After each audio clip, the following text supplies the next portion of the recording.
In a few short weeks, you and I will have the chance to be a part of history, a fundamental turning point in the post-colonial existence of our country of Australia. You and I, all of us, are going to be asked a simple question. The ballot paper will read, a proposed law to alter the Constitution to recognise the First Peoples of Australia by establishing an Aboriginal and Torres Strait Islander voice. Do you approve this proposed alteration? That's the question to be asked in the upcoming referendum.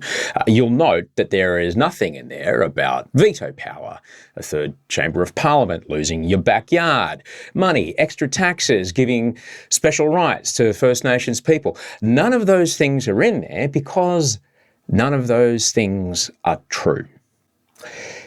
It's a simple question about altering the Constitution to permanently enshrine an advisory body of First Nations Aboriginal Australians into the Constitution. The only authority that it has is to make representations to the government. That's it. It has no power to affect anything else. Nothing in the proposed amendment, either directly or indirectly, says that the government even has to accept the representations that it makes. The exact way that it works has been clearly laid out, but even that is still to be decided by the regular parliamentary process. So if we choose to amend the Constitution, then the work of our MPs and our representatives begins. Liberals, Labor, Nats, Greens, Independents, Teals, they will debate like they always do, and like they always do, they'll work out the details. And if people eventually decide that they wish to change the way that things work out, it even says in the proposed addition to the Constitution in section 129, the Parliament shall, subject to this Constitution, have power to make laws with respect to matters relating to the Aboriginal and Torres Strait Islander voice, including its composition, functions, powers and procedures. The very same democratic process that we use to change and adjust and get better outcomes for all of us out of the way that our local, state and federal governments work, that same process comes into play. Don't believe the bullshit. We all get to have a say in how this goes forward. I'm voting yes because I believe my country has enormous promise and I believe in the promise of my country. Because I know that I can't change history, but I can play a part in working out a way that we can change the future. Because I believe there's more pie than there is pie chart, and that everyone in this country deserves the same opportunities that I have and that I have had.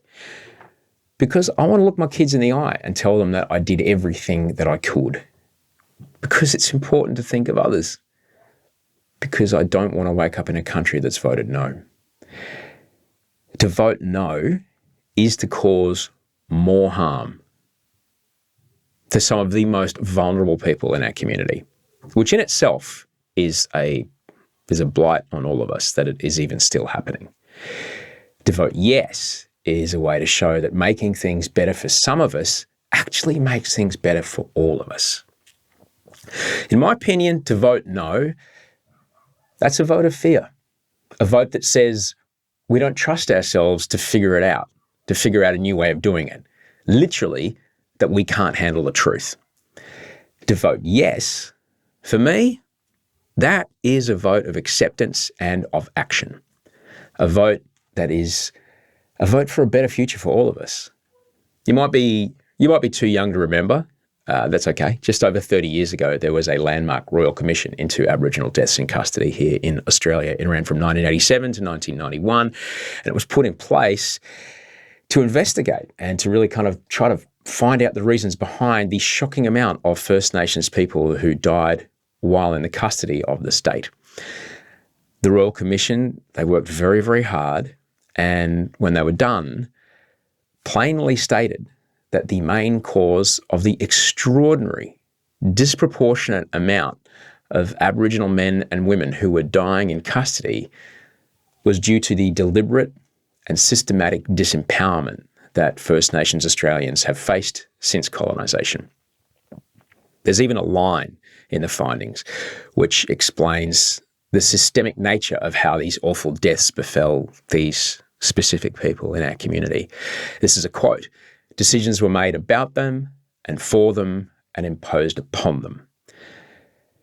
The report of the Royal Commission concluded that the only way to bring an end to this systemic disadvantage was First Nations empowerment. That empowerment is what this referendum is about.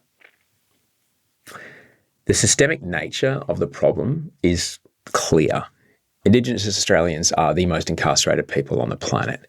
About a third of Indigenous Australians live below the poverty line, suffer poorer health than non-Indigenous citizens, have a lower life expectancy. These figures can only be so startling because of the systemic nature of the problem. It's simply unacceptable, and you and I have a chance to do something about it. But who am I to speak about it? You are about to hear from, hands down, one of the greatest communicators I have had the pleasure of knowing. A truly wonderful and powerful man, a softly spoken and passionate man, but one who moves with grace and power that comes only from deep wisdom and the true knowledge that he is moving on the morally and ethically right side of history. We're lucky to live in the same time that he's here. Thomas Mayo is a prominent Indigenous Australian advocate known for his efforts in promoting Indigenous rights and representation. He's an author, he's a speaker, he's a community leader, he's a father, and he's one of the signatories of the Uluru Statement from the Heart. Mayo's work highlights the significance of acknowledging Indigenous perspectives within Australia's political framework. His latest book is co-authored with the very well-respected journalist Kerry O'Brien. It's called The Voice to Parliament Handbook. All the details you need. It does what it says on the box. You'll read it in an hour or two. And it will help you, as it helped me, understand exactly what is being asked, exactly what is not being asked, and why it's vital that this voice makes it into our Constitution. I can't wait for you to get to know Thomas. Thanks for coming over, man. How you feel? Yeah, I'm good, yeah. Sorry about Sydney and their terrible traffic. Terrible, shocking. Just wrong turn after wrong turn it was, yeah. And getting out of Brookvale was just, very slow. Brookvale to the east is suburbs, like in peak hour. That is, you may as well be trying to get into Mordor. Yeah, exactly. Has the gnarliest. That is the gnarliest kind of journey to attempt in peak hour. But I'm bloody grateful you come over, mate. Thanks. I've told you this, on the phone, but Audrey and I both were forever affected by the night that we met you. We're at a dinner party, I guess. Yeah, Peter Fitzsimon's place. We're at a party, and Peter invited you to just kind of, acknowledge the moment. And so brilliantly, you kind of talked about, quite respectfully in the man's home, you said, I don't want to do an acknowledgement of country. And you kind of explained why. And ever since then, it changed the way I do it when I speak publicly. But I'm wondering if you could just kind of talk a bit about how you feel about that, because it really changed the way I think about it. Yeah, well, it was a long campaign to see the Uluru Statement from the Heart recognised by our government, to take it to what we wanted, a referendum to enshrine a voice in the Constitution. And when we it was pretty spontaneous, Peter said jump up on the coffee table, and Ben Albo was in the room. He was the opposition leader still at the time, so just got to recite the statement in front of everybody. I was trying to downplay that night. It was a crazy night. It was like I'm standing there with Audrey, and Kurt Fearnley's there, Albanese's behind me, and he's going to be the Prime Minister about 6 weeks from then. Then you stand. He's like, "No, stand here." Peter's a giant bloke. Stand up here. Like, what are you going to do? Okay, I'm in your home. And you stood up on his coffee table and the place was just silent. Yeah, no, it was pretty special because, lots of, big names there and all that. And I knew it was a pretty important moment to try and move people. But I'd been doing it for, I think, almost 5 years at that point. So, yeah. But when you speak the Uluru Statement, it's so different to reading it, right? Yeah. When you talked about how, because today someone has heard an acknowledgement of country. Like listening to this podcast, today someone's done a Zoom meeting or someone's been at work or school and they've heard it. And he talked about how it can lose its power and it can be kind of rote. Yeah, I think it's an important thing for us to do, but it needs to come from a genuine place. And I think when you've got something like an opportunity to help people to understand the length and breadth of our struggle, which is what the Uluru Statement covers, and the reality of our moment right now and what the solution is, then, I think that's an important way to acknowledge country as well from time to time. Oh, without a doubt. Yeah. Without a doubt. And I thank you every time it happens when I stand up there. It doesn't take any longer. Yeah. But to just find out a bit about the country and to kind of speak about it and trying to reference, what it is to, pass down. Like you're upstairs, you walk through at my home, it's full of birthday balloons. Yeah, that's a cultural thing that we do. And so to explain it's like passing down culture, like, why is there balloons on my birthday? It's a cultural thing. Yeah. Why am I blowing out a candle?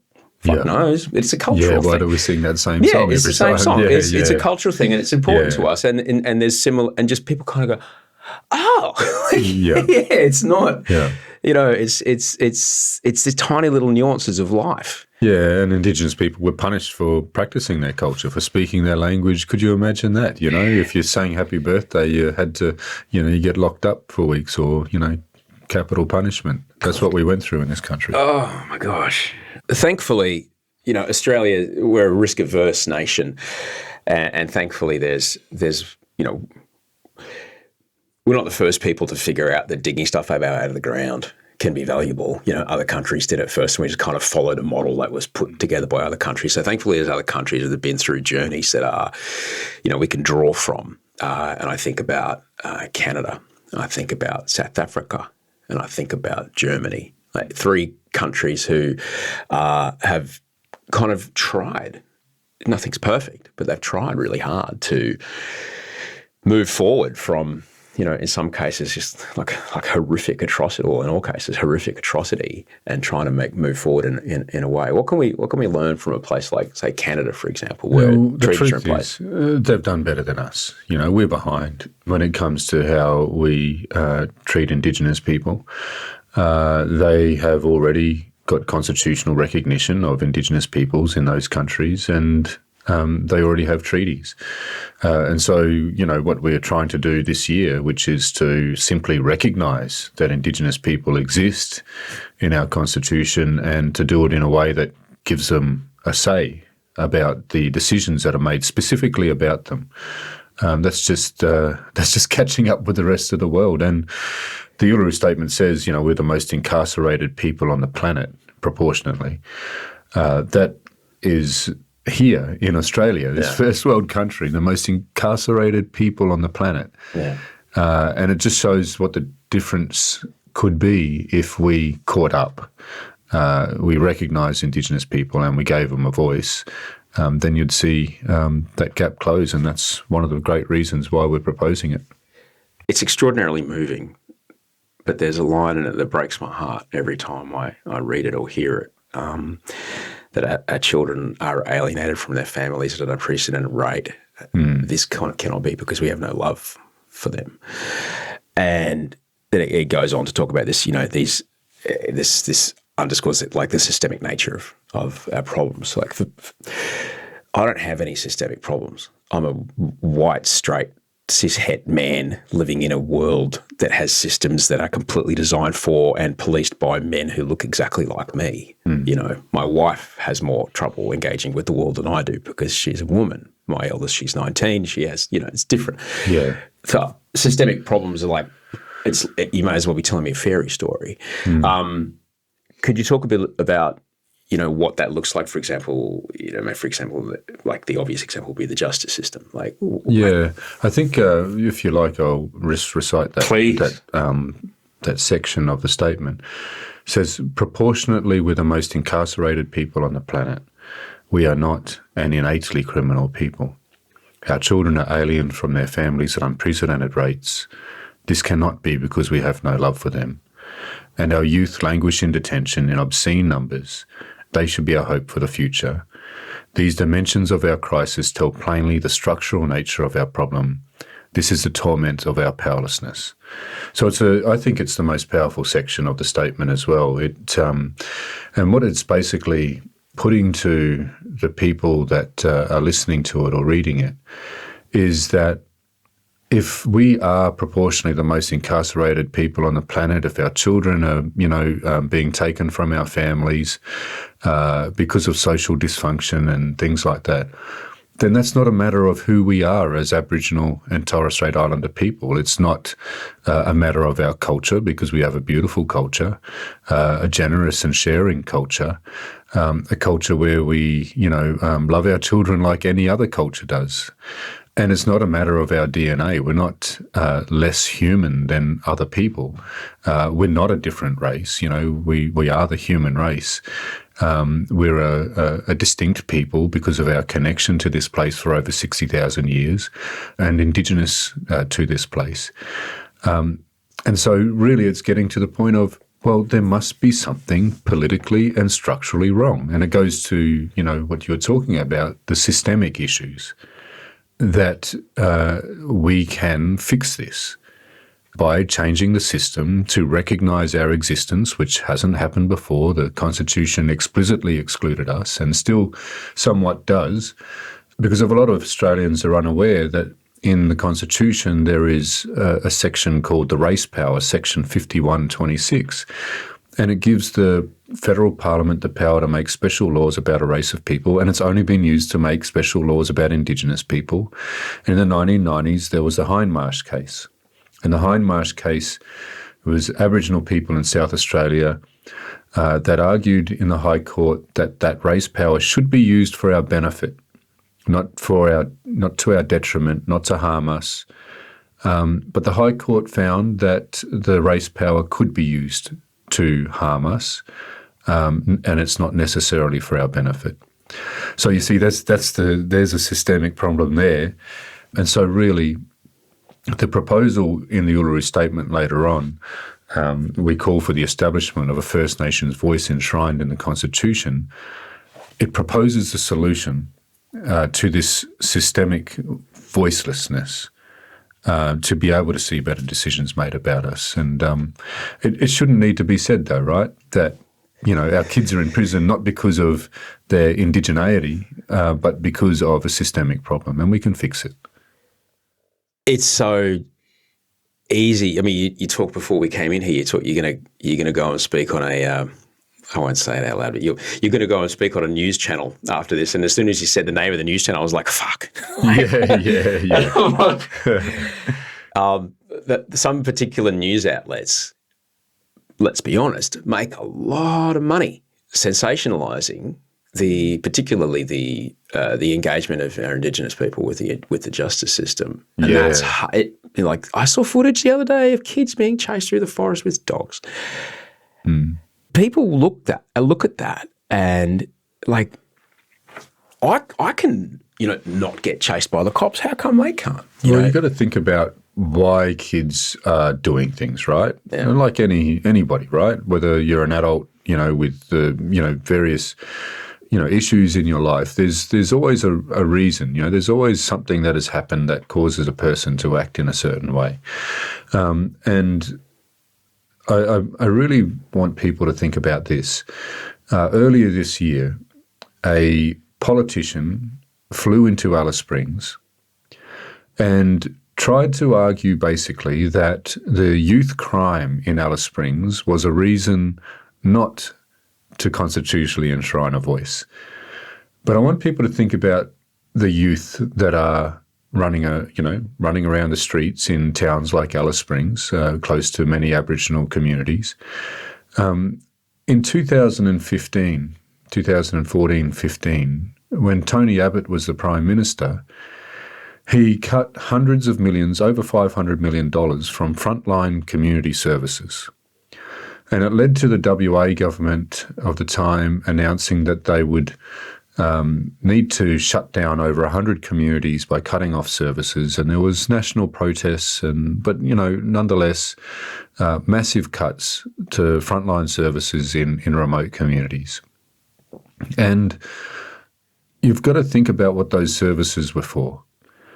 Those youth that are running around the streets now, when they were babies, and many of the youth have fetal alcohol syndrome, have traumas carried from generation to generation. They needed those services. Those families that were struggling, they needed those services. And so there's a repercussion, a decision by a politician to cut all of this funding, a whole lot of this funding for important services, failed those children, failed those babies. And so, now you have, not just those babies that are youth that are, spiralling, committing crimes, getting locked up, as young as 10 years old, affecting them for the rest of their lives.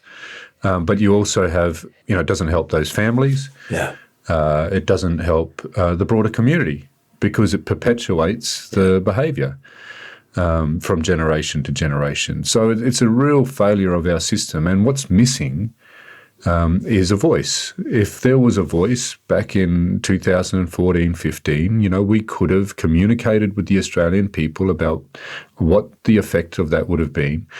The voice that we're talking about at this referendum is one that Indigenous people choose. So our communities, Aboriginal and Torres Strait Islander people choose representation. The voice that existed back then, and this is interesting when you think about the goings-on in this campaign, was appointed by the Prime Minister, not by Indigenous people, and it was Warren Mundine.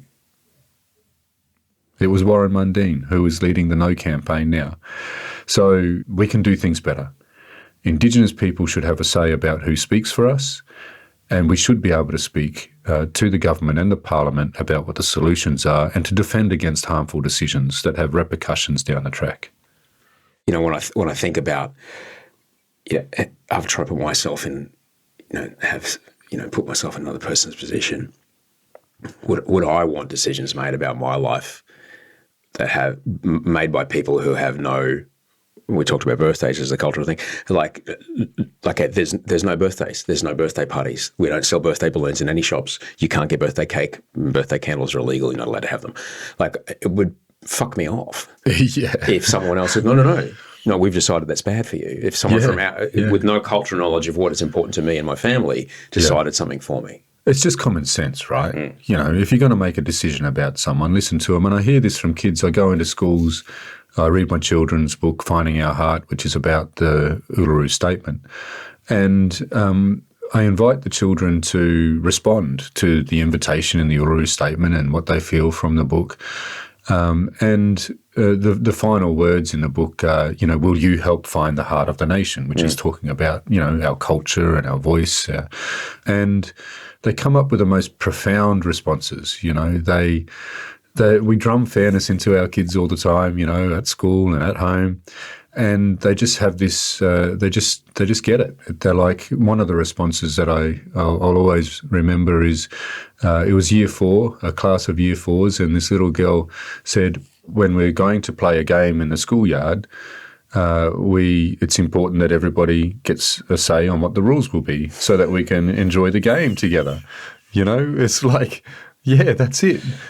Talk about what the rules will be together. And you see, in 1901, when this country was federated, it was all white men. There were no women, and certainly no Aboriginal and Torres Strait Islander people. And in fact, they said that we would die out, would soon die out. When you talk about that kid, and I see it in Warlpiri, I see it in G, kids come out like that. They come out with empathy and they come out with kindness. We are, as a species, we come out cooperatively because that's the only way we survived. Like, one of us can't kill a mammoth, but 40 of us can. That's the only way that we survived, right?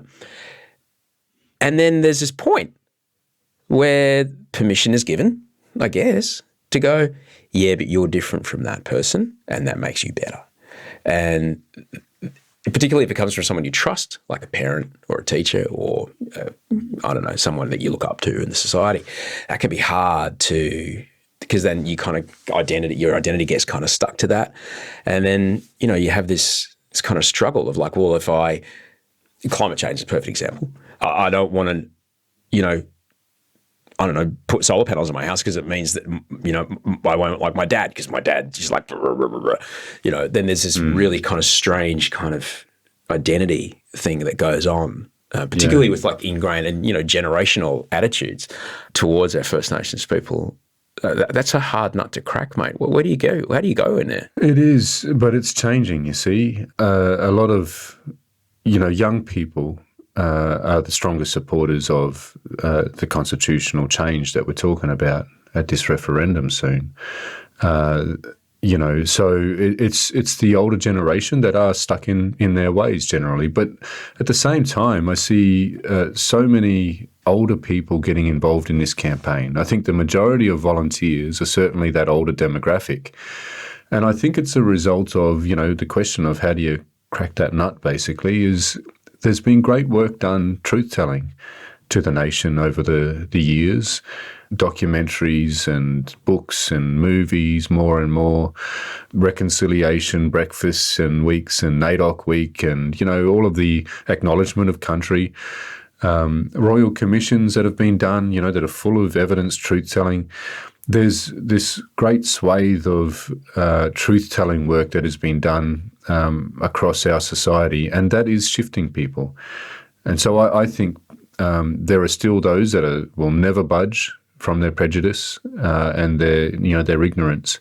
But I think most Australians are ready for this moment later this year. We've just got to help them get through the disinformation that is being fed to them by people that should be leaders, but they're choosing their own interests over the national interest. Yeah, Audrey and I were talking about this last night, and she was interested to know, because she's someone who looks at it this way, is like, well, what does that person have to gain by backing that? And I'm like, well, I'm trying to think in my heart, like, what do you have to gain? As for example, and right now we're speaking about it, Peter Dutton's the leader of the opposition. What does the opposition have to gain by having a no vote passing as their legacy? Yeah. I think another way to frame it is, what do people have to lose by voting yes? Yeah. I mean, what we're talking about here, and I can paraphrase the 92 words that will go into the Constitution. It's basically this: in recognition of Aboriginal and Torres Strait Islander people as the First Peoples, 1, there shall be an Aboriginal and Torres Strait Islander voice that may make representations to the Parliament and government on matters relating to Indigenous people. And the Parliament decides the rest. So to summarise, it's just recognition through a voice to have a say, with an expectation that people that make decisions about us will listen. That's what we're voting on. It's yes or no to that. And so there is nothing to lose for anyone. I mean, there is disinformation out there to try and scare people that they're going to lose something, but we've seen all of this before. And, a lot of people don't know the history of Indigenous struggle, so I'll just summarise several things that will show that this fear-mongering is nothing new. In the late 60s, when Indigenous people were seeking equal wages, and there was the Gurindji Wave Hill Walk-Off, the song that Paul Kelly and Kevin Carmody sing, From Little Things, Big Things Grow, is about it. But when Indigenous people across the country were seeking equal wages, they said that the businesses would shut down, that cattle stations would no longer be able to operate without their basically slave labour, because they were just getting rations, the sustenance to work 16-hour days with no time for anything else. When land rights happened in the Northern Territory under a Liberal government, it was Fraser, they said that people would lose their backyards. It didn't happen. Land rights came in the NT. No one lost their backyards or their cattle stations or their farms.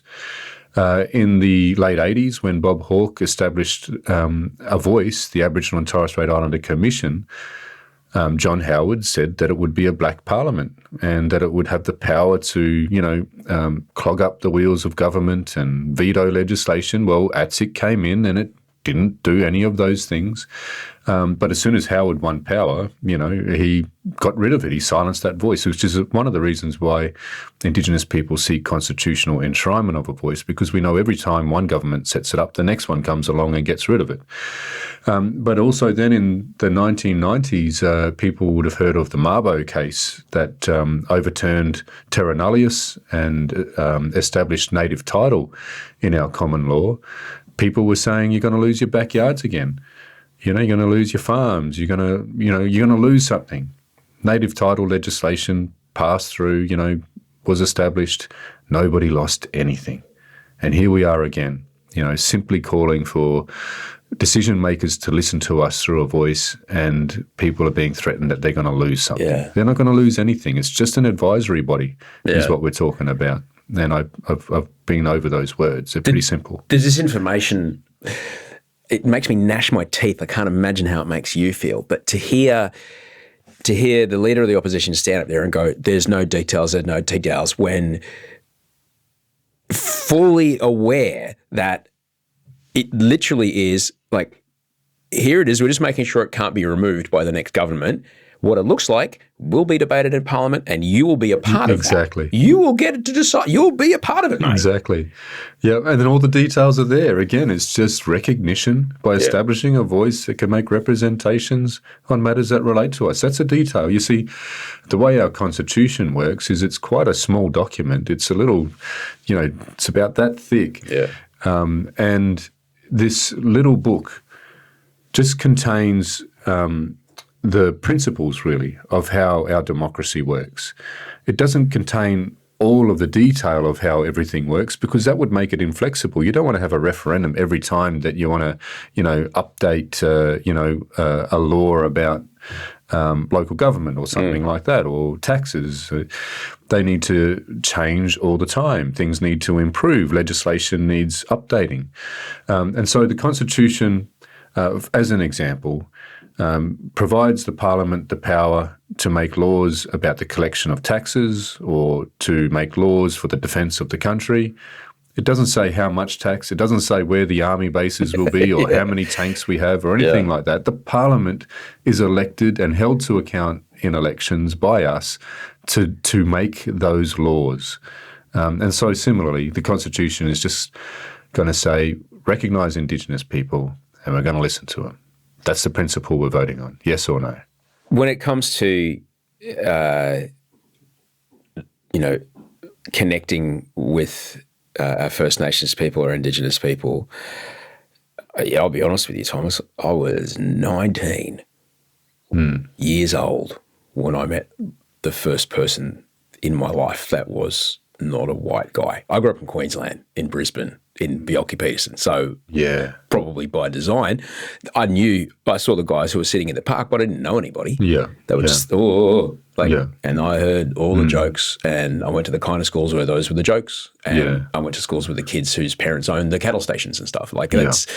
So that was ingrained in my subconscious, it was very weird. And then I met this amazing guy, and we went to school together, went to music school together.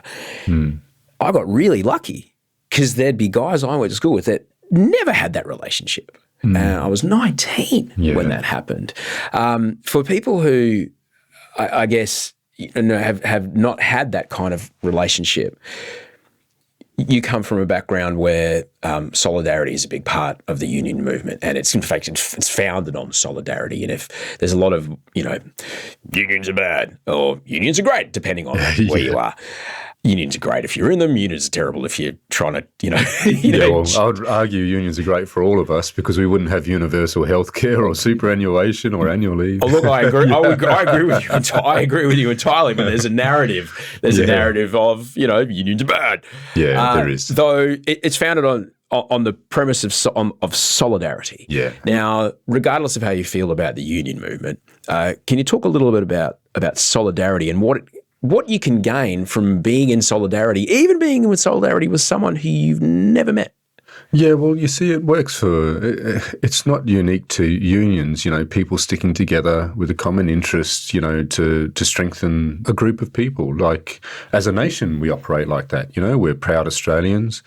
We all want to see our country do better, because when the country does better economically, socially, the happiness of the people, then we all do better. Our families do better. Our children do better.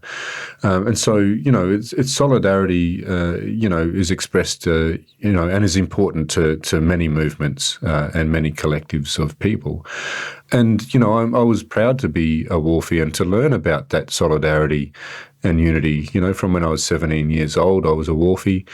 But what made me most proud about being a union member was that we used our strength not just for our own to negotiate better wages and conditions just for ourselves.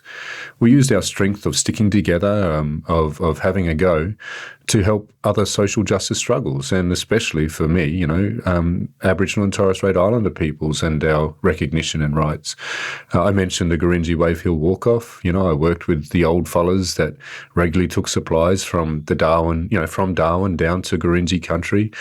I learned about the 1946 Pilbara strike, when Aboriginal workers back then were fighting for equal wages, and how wharfies and seafarers refused to export the cargoes from those pastoral stations in solidarity with Aboriginal people. And so solidarity is something that I think all of us do pretty much every day. As you mentioned, human beings, we are stronger together, working together. And so, what we're considering here in this referendum is solidarity with Indigenous people. We have never recognised Indigenous people in our Constitution. We have been marginalised, and that shows in the statistics. We have a life expectancy of around 8 years less than other Australians. We have twice the rate of suicide amongst our people. Higher, I think it is, for our children. And as the statement says, the most incarcerated people on the planet. In the Northern Territory, almost all of the time, 100% of the children in youth detention are Indigenous children. Jesus. That means there's non-Indigenous children a lot of the time in the youth detention facility in the Northern Territory.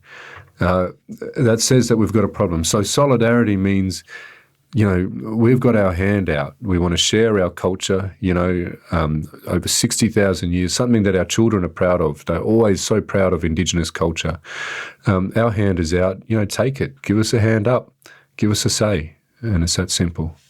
You mentioned that you work with some of the guys who, were around for the Wave Hill Walk-Off. Like, I can only imagine, I'm not telling you anything you don't know, Thomas. You're a powerful presence, all right? The way you speak, the way you are. When I first heard you talk, I was like, that guy's got a thing. And it's taken you far, because you have a way of communicating. You know that you have a way of connecting with people, and this is your superpower. What were the kind of qualities that those guys had, the guys that were, part of that incredibly historic movement? Oh, look, so different to, you were talking about the rap that unions get, just so different from the rap that we get, just great empathy, great care, really, put themselves out there for others, unselfishly and genuinely. Yeah, we could stand up and fight, and stick together and, lock arms together, and that's how you get things done sometimes. But as a way of just standing up for your rights and for others, they were great people. I went to the anniversary of the Gurindji Wave Hill Walk-Off, the 45th anniversary, so quite a few years ago now, with Brian Manning, one of the fellas that had taken supplies down there. He was in his 70s by then. And I witnessed the respect and the affection between those old fellas, those old Gurindji fellas that had walked off, with the old Warlpiris that were there, Brian Manning, Jack Phillips. And, that solidarity and standing up together led to a great love. And, I'm only just thinking about this as I speak, and it reminds me of Makarrata, which is one of the words in the Uluru Statement, which is a process of coming together after a struggle. And it's basically a dispute resolution process for the Yolngu people. And the thing with Makarrata is once the dispute is resolved and you've come together, then you come together closer than you were before. A person that was aggrieved is brought into the family as a loved one. And I think when we vote yes, that's the unifying thing about this moment. When we accept the invitation from Indigenous people, then we're going to be closer than ever before. And that's something that is, really good for this country and for our children. It's difficult to hear you speak about those, the solidarity between those men, Jack and the other guys, and not be moved. Not be moved by this idea of, look, I see your humanity, and if your humanity is diminished, so is mine. So I am here for you. Like that in itself is such a powerful thing. Yeah, that's solidarity, right? Like, what's the saying? An injustice to one, is an injustice to all. The standard you walk past is the standard that you accept, sort of thing. And I think that's the principle of solidarity. We're also the MUA. Wharfies and seafarers are very much an international solidarity union as well, because our seafarers, especially sailing around the world back in the day, saw how people would, different conflicts around the world and those types of things. But also wherever there was war, it endangered them as well, so, there's this. One of the things that I'm proud of about the way that unions have done things is that in the apartheid struggle, seafarers refused to take cargoes, of oil to South Africa to put pressure on the apartheid regime. That's those, and you've got to think about this. When these sorts of actions are taken, they're real sacrifices. You don't get paid, your family goes without. And so, it's something that I think is very Australian as well. And it's why we enjoy good workers' rights. We have a society that is functional is because we do have a sense of solidarity and fairness. Oh yeah, man. When I came back to Australia, I lived in America for 10 years, and I come back here, I was like, free healthcare, no guns. Yeah, how good is that, right? No, it's like how good is it? It's just incredible. It changes society. You don't go broke if you need to go to the hospital. Mate, I watched that happen, dude. I watched that happen. Yeah. I think your kid breaks their leg, you can't make the mortgage because what? You're not going to put pins in their leg? Yeah. What? And then that's it. You lose your house. Yeah. And so, it's the same principle with thinking about this referendum. There's a real struggle going on. It's fair to recognise Indigenous people. We were here for 60,000 years. Why would we say no to that? I've always got this feeling, Thomas, there's more pie than there is pie chart. This idea that if I give something to somebody else, it means there's less for me, isn't really real, particularly when we're talking about stuff like this. What would you say to people who are afraid they might lose something or they're at risk of something? The simplest answer is look at the words that will go into the Constitution. It's an advisory body. It can make representations. There's nothing in there about a third chamber to Parliament. It doesn't give Indigenous people a right to veto the decisions of Parliament. There's nothing that says that we can take anyone's land or charge rent to people to be on Aboriginal land. There's nothing in there. There's no mention of money at all. No. It's the ability to make representations. It's advisory to the Parliament. The third part of it makes it really clear that the Parliament decides all matters relating to the voice, including the composition, powers, functions, and procedures of the voice. So it's just advisory. And so if anybody has been led to be concerned about losing anything or having extra costs because of recognising Indigenous people with a voice, it's absolutely false. Absolutely false. The voice can advise whatever it likes, but the Parliament who we elect still makes the final decision. Is there because you mentioned the Makarrata Commission, which is a part of the Uluru Statement, and the voice is the first part of this, and the Makarrata is to follow. Do you think is there because I wonder about this, is there a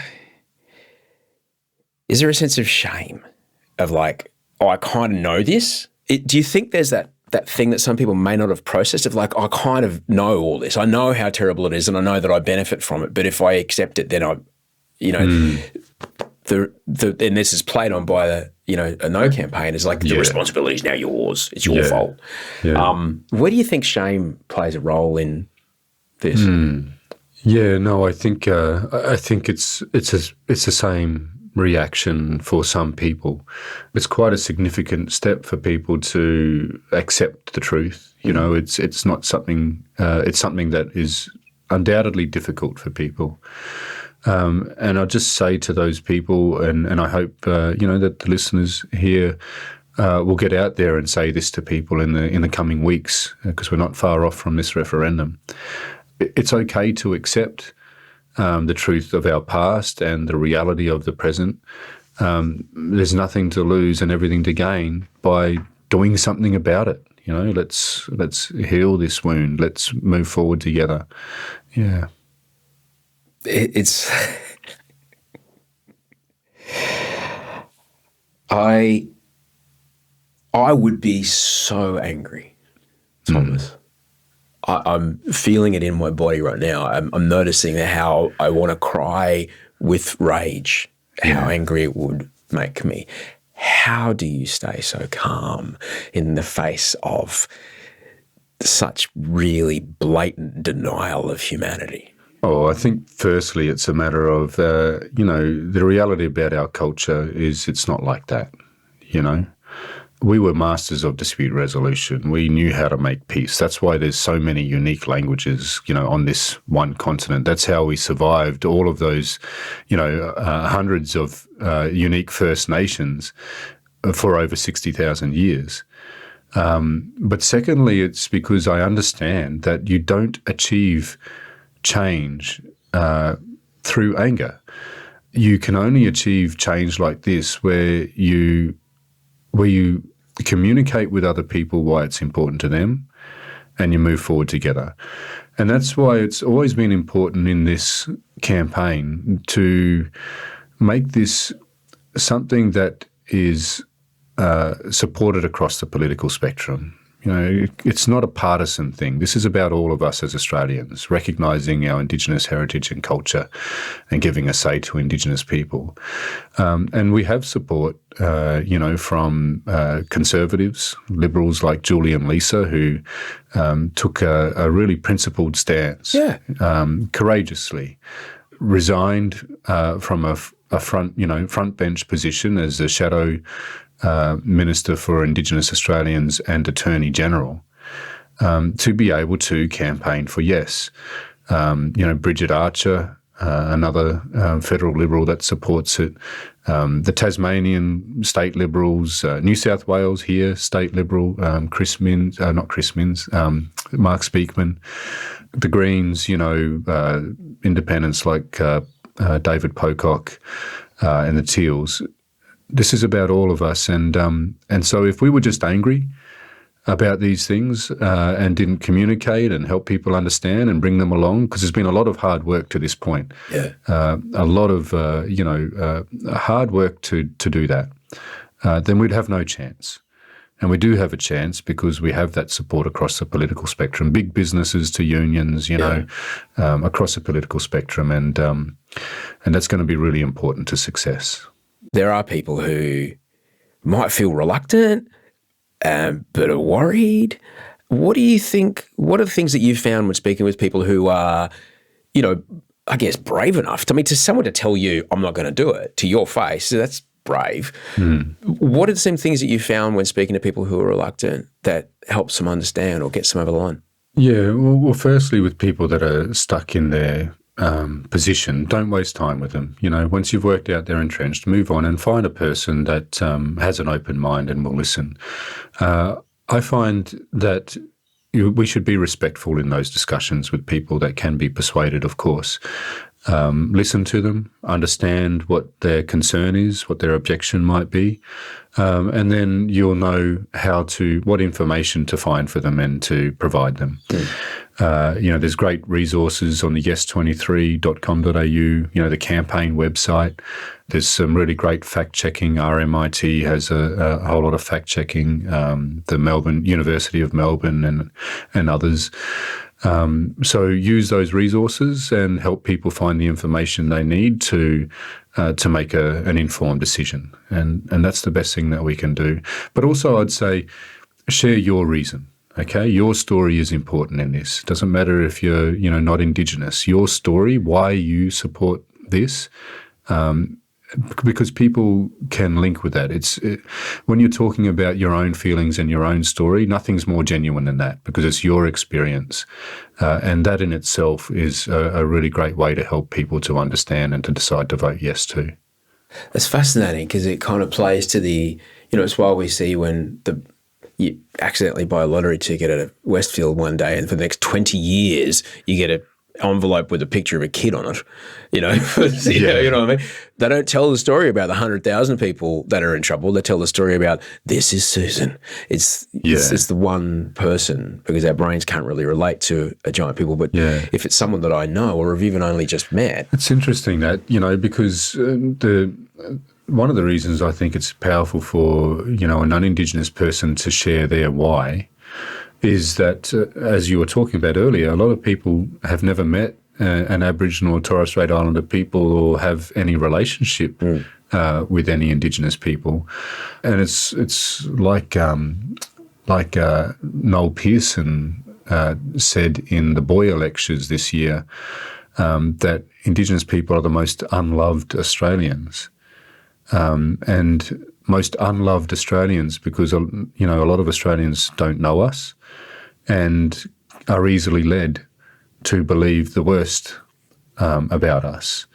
And so, your story, I think, is something that's important because people can empathise with someone that they know versus someone that they've never met. Briggsy talks about, you want to engage, don't buy a ticket to Gama. It's in your suburb. It's near your house. Yeah. You just haven't looked because it is there. People, there's in every part of the city of every part of Australia, the culture is there. The people are there. And that's getting so much better. That's one of the reasons why our children are so much better educated because, they are meeting Indigenous people. They come to the school and share some culture and some songs and dance. And what we're doing here, I think, is inevitable. Yeah. Right? We are going to achieve this.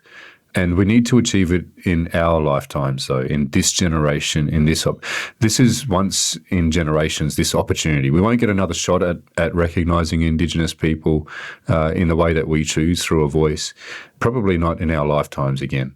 This is important to consider because while I believe that our children will do it if we don't do it now, we're talking about real lives, okay? We're talking about a gap that doesn't close. The 2023 Closing the Gap report had 4 of the, I think, 19 measures getting worse, gap widening, and only 4 were on track. So this voice is needed now. We cannot wait. But I really believe in the next generation. I wish they could vote.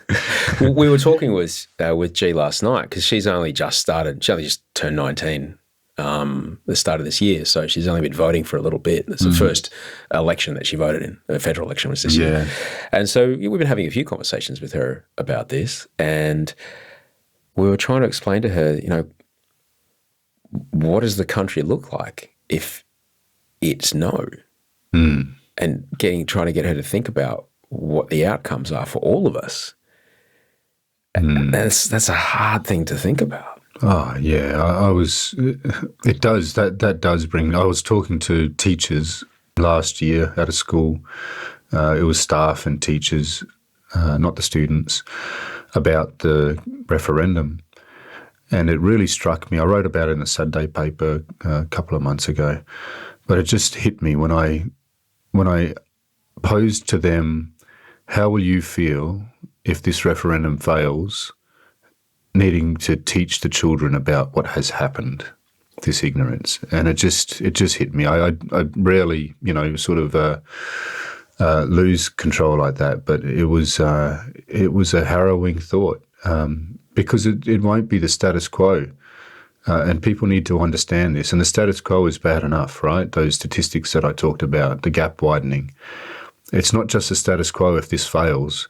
The great damage it'll do to the self-esteem of Indigenous children and all of us if this fails. Such a modest proposal, just an advisory body, to make representations on matters that affect us. It would be devastating. It would make things worse. And yet, the converse of that, like, what do we have? What do we have to gain? It's blue sky.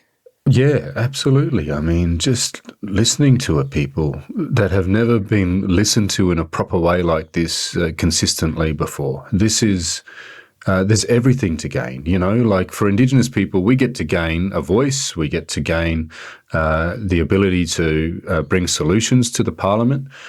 For the Parliament, they get to gain the advice that they need, the guidance to make better decisions. For all Australians, we save taxpayer dollars and we save lives at the same time. All Australians get to do that because, you see, the voice will call out waste. It'll promote programs that are working. It'll defend programs that are working. It'll make a massive difference, to outcomes for every dollar spent. So you mean to say it'll call out programs that aren't working? Yeah. Okay. It will call out programs that aren't working, policies that are failing, things that are wasteful, because we don't want to see waste, because that ultimately ends up in, failed the gap widening and those sorts of things. We want to see better outcomes, but it also saves lives, of course. That's important. But we also gain, as Australians, over 60,000 years of continuous heritage and culture that we share, unique in the world. Yeah. We'll become not a nation that's only, just over 200 years old, but a nation that's can, boast that we are the oldest living civilization on the planet. 60,000 years. No other nation can claim that. And our children certainly want us to claim that. They love it.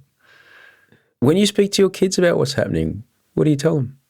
They understand what I'm doing. They understand that it's important. I've got 5 kids, 26, 25 and 23, and then 10 and 12-year-olds. So they miss me the most. I'm hardly home. But they understand that this is important to them and this is important to their country. They miss me a lot. But I'm looking forward to the referendum being done and spending more time with them. But that's got to be a part of why it is that you're literally walking around the nation. Yeah. Because they were really little when you started all that stuff. Yeah. It's been a huge sacrifice to be straight, just for the whole family, especially nowadays with the vitriol and the terrible sort of attacks that we're seeing on any Indigenous person that steps up, being labelled as elite, and all this sort of stuff, as if if you're an Indigenous person that's done the hard work, that has educated themselves and is advocating effectively for their community, that suddenly they're an elite that shouldn't be listened to. So my kids see that stuff too, but we all know that this is something that's really important. Mm. One of the more powerful things that got told to me was, like, you can't let perfect be the enemy of good. You can't not start something just because it isn't everything you want straight away. Just start working on it, and then you'll figure it out. The idea that any governmental system is right at the start and in perpetuity is bunkum. It's completely ridiculous. Like, we have an election every couple of years because that's not right enough. And then and you look at Anthony Green, look at the percentages and go, well, only this many people think this should be this way, and that's close enough. Yeah. Why would it be any different? This is the thing. People are demanding this kind of precise precision of delivery of this thing, and they need to know everything it's going to be, and it's going to be perfect forever. Yeah. But that's not what any system in our country imagine is. if that was the case in 1901 when they were negotiating if they wanted to know exactly how much tax would be, and exactly where the, this and that's going to be, and how, like, we would never have federated. We'd never have become a nation. That's why the Constitution is just the simple principles, what powers do Parliament have? And then they make legislation, and that evolves over time. So like, just as an experiment, like, we vote yes. The debate happens. The first version of the voice shows up. Bits of it don't work that great. What's the process then? Well, then we advocate for improvements. Yeah. Whether it's, the broader public or Indigenous people ourselves, if it's 26 representatives and, maybe, this border for this region should be changed to cover that area, with that representative, then, all of those things can be advocated for and updated by legislation. If it was in the Constitution, it'd be too inflexible. Right. And I think that's the thing that some of the No Campaign is pushing on, that like you're voting in this permanent thing that we can. It's like it's not, but it's not. They're playing on that too, because of course if people need to think about this, if we said it's going to be 26 representatives and these are the regions, this is how, then what would happen? We're not voting on that. Firstly, we're not voting on how many reps and those sorts of details. But then people would start to debate that. There would be an argument that it should be 25 or 27, It would lose focus on what this is, the principle of recognition and listening. And then, I think about the last time we had a referendum, which was 99, the obfuscation and the way that was played, demanding that the details be there before we hit go, was just a recipe for it to be... and that kind of killed it before it started. We're voting on a starting point. We're not voting on a finished product. Yeah, and so please, listeners, go out there and tell people all you are voting on is recognising and listening to Indigenous people. That's what this is. Yes or no to that. It's that simple. Do you want to be recognised and listened to? Or do you want everyone to feel that? Yes. That's it. That's really it. Yeah, that's it. That's what we're voting on. That's the really principle of recognition and listening. When you think about that, and this is the other thing we were speaking with George about last night, was the ethics of the question.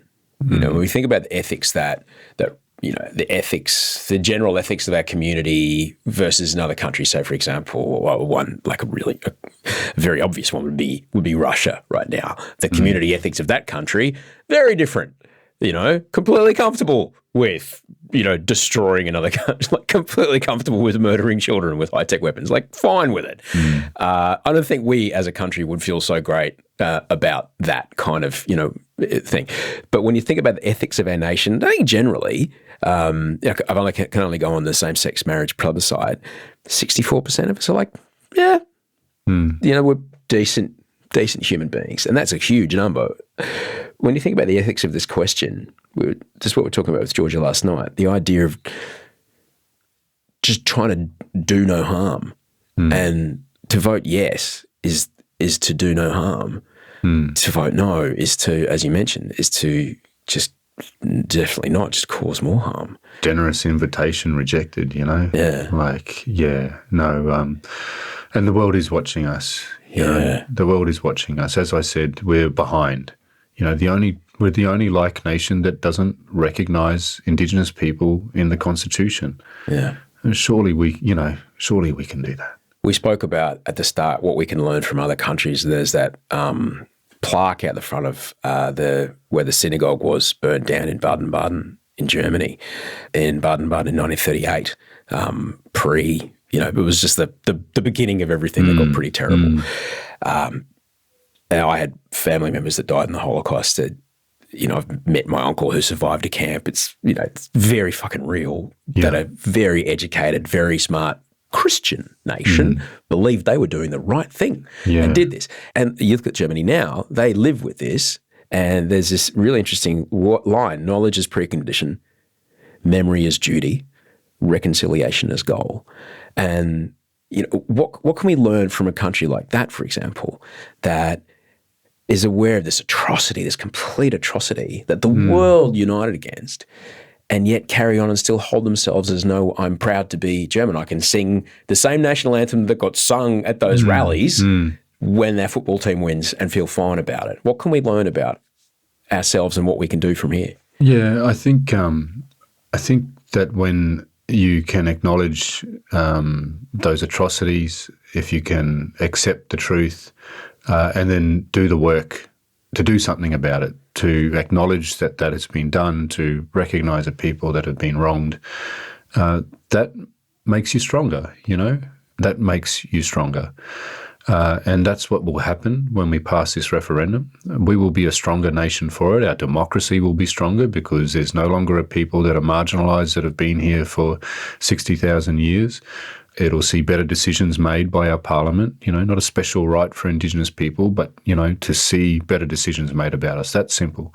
It will make us stronger. It's not less for me, more for you.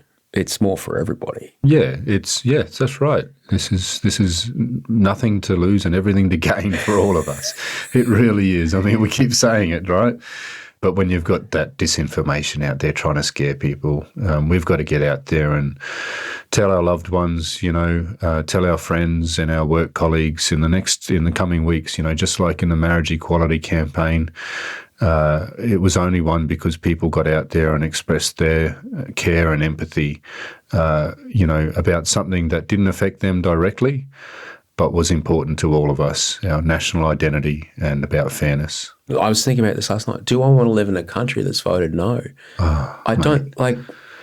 Can you imagine? I don't know if we've got to do the work. I want people to volunteer. As we are making this podcast, we are only just over 60 days out from when the referendum may well be. We think it'll be the 14th of October. That'll be announced very soon, if it will be. So we've got to make the effort, and that's what's at stake. Do we want to live in a country that said no to listening to a people that have been marginalised for so long, over 200 years? If you don't want that to be the answer, if you want to celebrate rather than commiserate, when the referendum is, then we need to do the work. So please volunteer, donate, do everything that you can to help. But to the other point is like, do we want to live in a country that's voted yes, devoted yes to possibility, devoted yes for being together, devote yes to go, let's figure this out, and indeed let's walk together for a better future for all of us. Yeah, absolutely. Vote yes.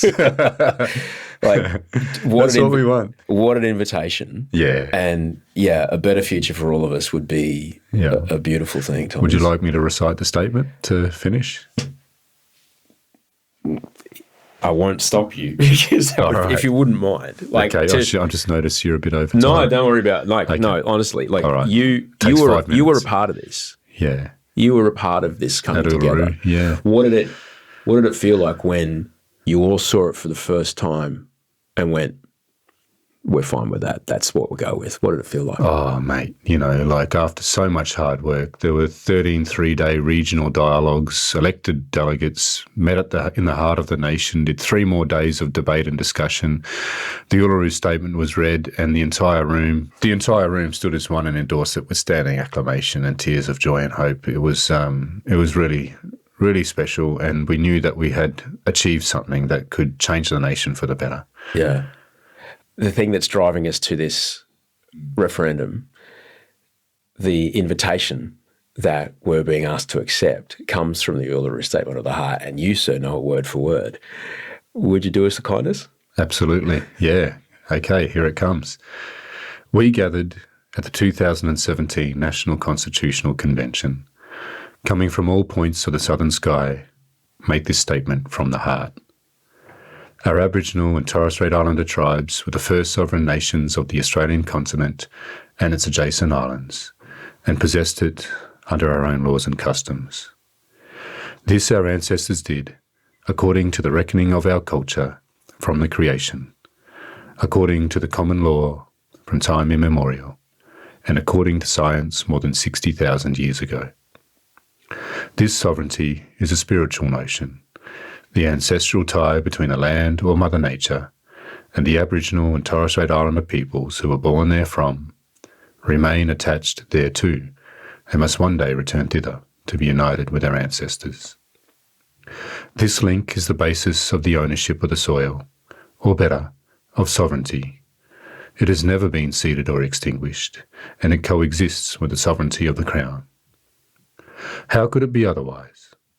That a peoples possessed the land for 60 millennia and this sacred link should disappear from world history in merely the last 200 years? With substantive constitutional change and structural reform, we believe this ancient sovereignty can shine through as a fuller expression of Australia's nationhood. Proportionately, we are the most incarcerated people on the planet. We are not an innately criminal people. Our children are alien from their families at unprecedented rates. This cannot be because we have no love for them. And our youth languish in detention in obscene numbers. They should be our hope for the future. These dimensions of our crisis tell plainly the structural nature of our problem. This is a torment of our powerlessness. We see constitutional reforms to empower our people and take a rightful place in our own country. When we have power over our destiny, our children will flourish, they will walk in two worlds, and their culture will be a gift to their country. We call for the establishment of a First Nations voice enshrined in the Constitution. Makarrata is the culmination of our agenda, the coming together after a struggle. It captures our aspirations for a fair and truthful relationship with the people of Australia and a better future for our children based on justice and self-determination. We seek a Makarrata Commission to supervise a process of agreement-making between governments and First Nations and truth-telling about our history. In 1967, we were counted. In 2017, we seek to be heard. We leave base camp and start our trek across this vast country. We invite you to walk with us in a movement of the Australian people for a better future. Thank you, Osher. Thomas Mayo. Oh, buddy, you do me the greatest honour coming here today, mate. Thank you, mate.